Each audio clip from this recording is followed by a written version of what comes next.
Oh, hi.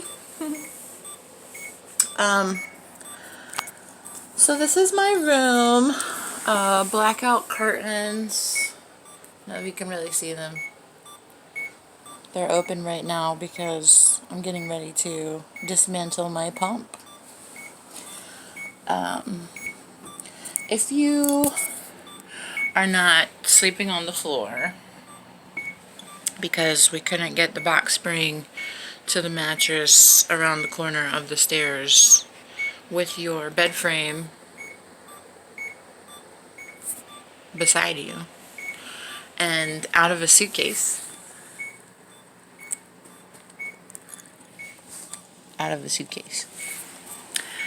with a box, a lovely pretty box with your life in it. Eee. Are you really sick? I'm just kidding. And the star behind me, I had that in my backpack. It was folded up in my backpack. Backpack. I didn't bring a lot here because this house that I've moved into has a lot of stuff all on its own. It was used as a storage unit, basically. And my family has been graciously kind enough to let my daughter and I move here. So I'll be dealing with those things a little bit at a time. And hopefully my friend Quincy will bring by some plywood so I can get my bed off the floor. My friend Clyde will give back my other blackout curtain. Alright. This momentous occasion.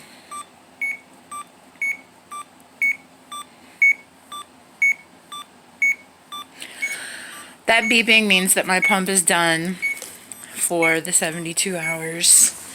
And we like that noise a lot because it means that I can stop ingesting poison in my body that makes my lips fat. And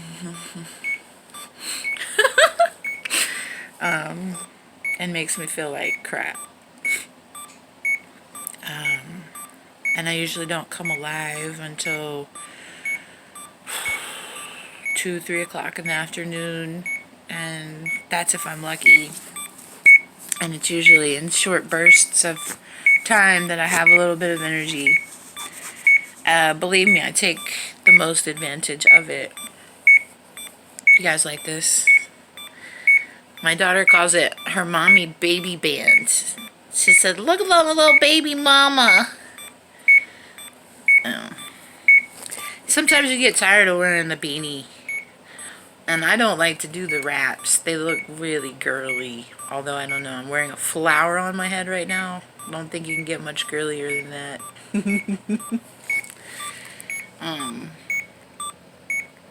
You ready for this? I am.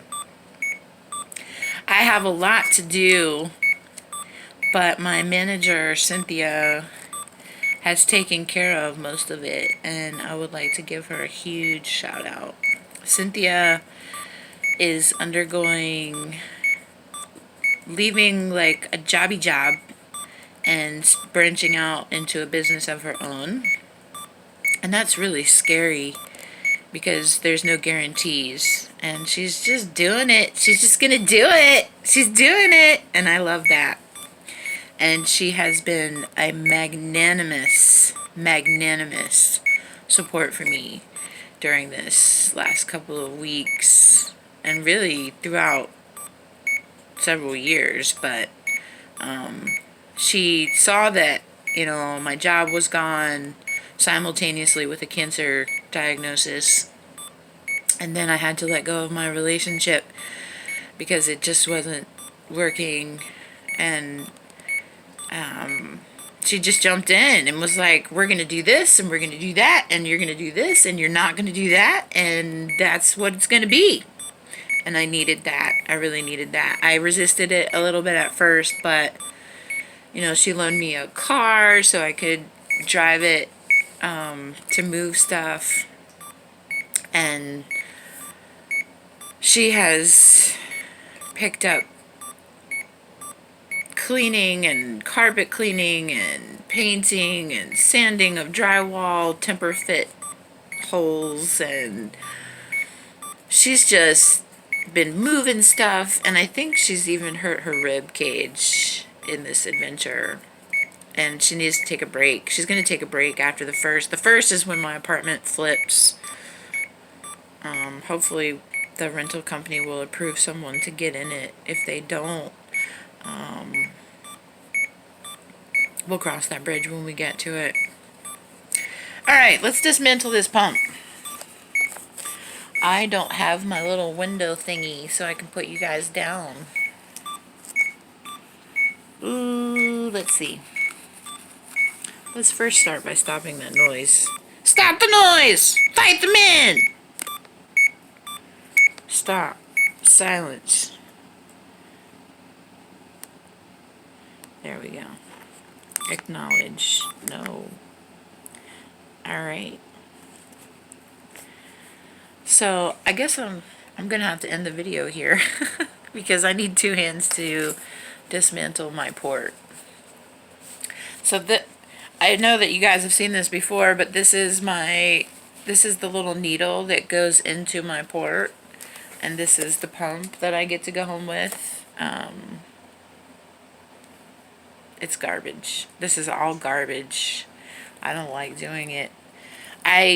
In the last couple of days, had like a momentary, I was like, I don't want to do chemo no more.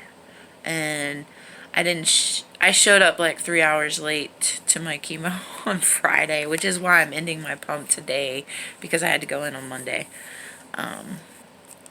But I showed up 3 hours late, and they were really kind of nasty to me. It wasn't my regular doctor, and I was assured that I wouldn't have to see that doc. It wasn't even a doctor, it was a physician's assistant, that I wouldn't have to see that individual again. They didn't speak to me exactly nicely. They could have chosen their words a little bit better. But anyway, to the point.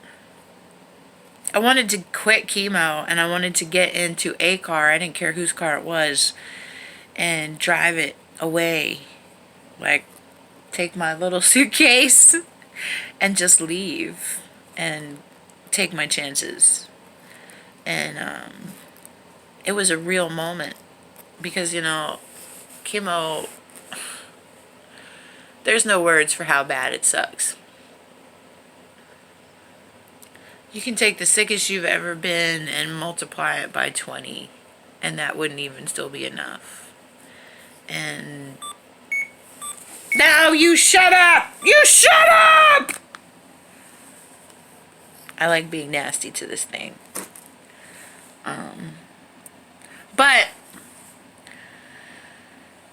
my friends and my family and my kid, and there's just all these competing reasons for why I should keep going with it. In my thought process, I'm like, they cut out the cancer. Why do I need to keep doing chemo, But I've already had cancer once. This is cancer number 2. So it really kind of is important. It is kind of a big deal that I finish this chemo and this immunotherapy drug that they're giving me, because that could really, really help to keep it from coming back again. But man, if you're out there and you're like, fuck this, and I know I said I was going to stop cursing, or try to, but if you're like, bump this, I don't want to do chemo anymore. It's a personal decision.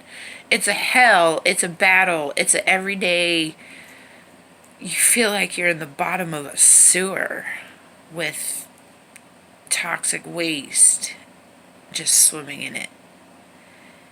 It's a personal decision. And I don't fault anybody for being like, nope, I'm good. I'm out of here. See you on the other side of the bridge. I don't fault you for it. I don't. The problem for me lies in that I'm only 42. A sexy 42. Just kidding. My daughter is 14. She'll be 15 this summer. I want to see her go to college, and I want to see her, you know, go travel or do whatever she wants to do. You shut up! Whatever she wants to do, whatever's going to make her happy. I want to see these things. I'm going to be beside myself when she leaves me. I won't have anything, no life. But, yeah. It's a personal decision. I don't fault anyone for making it. And BTW, if you don't have toe socks covered in leaves, are you really living? Look at my toe socks. I was using them basically as like house slippers to walk the dog outside in the yard. I am getting an electric dog fence delivered this weekend because, as you all do know, I have 2 plates, 9 pins in my left ankle. And that situation, I'm supposed to go back to physical therapy. That was their prognosis. And get an injection and possibly a 3rd surgery. But they can't do that until the chemo's done, so. Anyway, I have 8 chemos left. I do them every other Friday.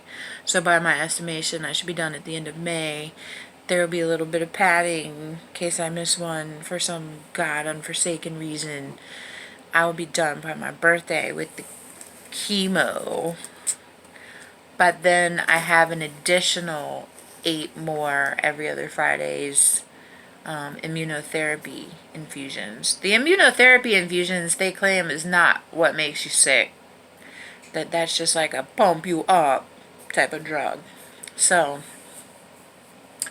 hopefully by my birthday I will give my head one last shave. And I done told you, shut up. Give my head one last shave because, as you know, chemo stays in your system for a little bit. And the first, I'd say, if I remember correctly from the first time I had cancer, like the first 2 crops of hair that start growing out, you just want to get rid of because they're garbage. I'm real serious about hair, especially my own. Anyway, so I'm excited. You know, it's good to have, when you're going through this type of stuff, it's like jail. It's good to have an end date in sight. You know, like, when am I getting out? And I'm getting out in June. So I'll still have to have my port and immunotherapy infusions, but I won't be sick. And I'm coming back. Trust in that. Stay beast by default.